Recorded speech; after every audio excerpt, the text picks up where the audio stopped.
in contrast, specifically in the forest, because what I discovered, and I'm sure other people discovered, the Wisconsin ice sheet that covered the Great Lakes, created the Great Lakes, is the same ice sheet that 25,000 years ago covered all of Alaska and left only just a few spires where it looked like they were islands. There was like literally 1 mile thick of ice. And in that time, it's all melted back to where you see the glaciers like Walter was talking about Mendenhall, which is one of the most beautiful glaciers on the planet.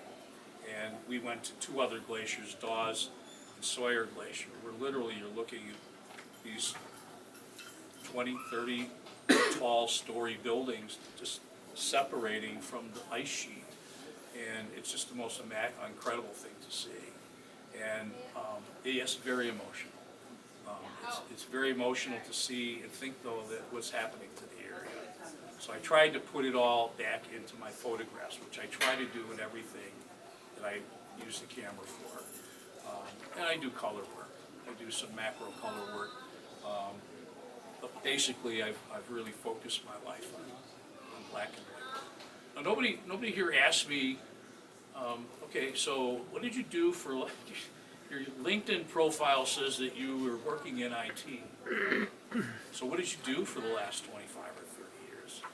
Well, it always stayed involved with graphics or photographics, and was very much on the front end of digital printing processes and digital printing presses and the equipment used to create the images that you could make and run on a digital press.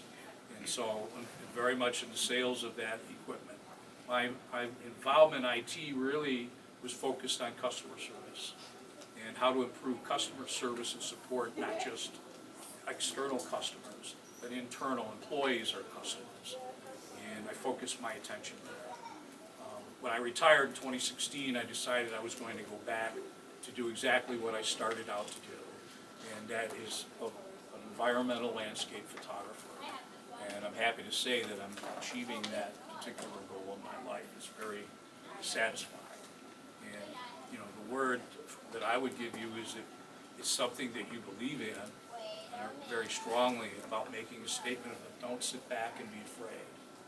Get yourself engaged in it. Do something that you love and stick with it. And that's kind of what I've been able to do. Have you given any thought to your next venture? Yeah, it has to do with sand. The Mississippi.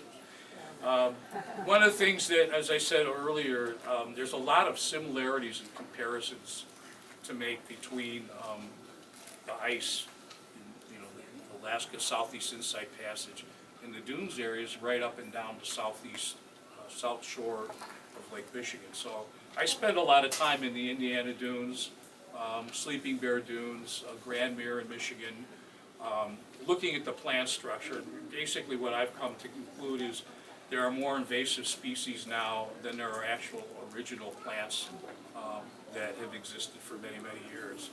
And I'm seeing very I mean, you pick up one of the Audubon books for Alaska's plant structure of, lichens and plant. These are things, by the way, why is it they provide nutrients for the soil. And when it runs through the soil, it grows trees, grows more plants, feeds animals, feeds fish. I mean, it's a cycle. It's a life cycle, and that's what we call the ecosystem. But there's a lot of similarities to be drawn between those two regions. So I'm going to do a book on that, and where compare and contrast. Mr. Tan, thank you for coming, by the way. Oh, you're welcome, Rich.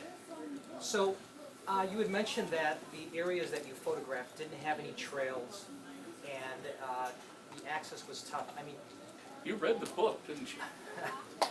not yet. But were you and Rose ever in danger, or were you crossing over property that you're not allowed to? Good. I mean, are you being chased by the Alaskan police right now? Good question.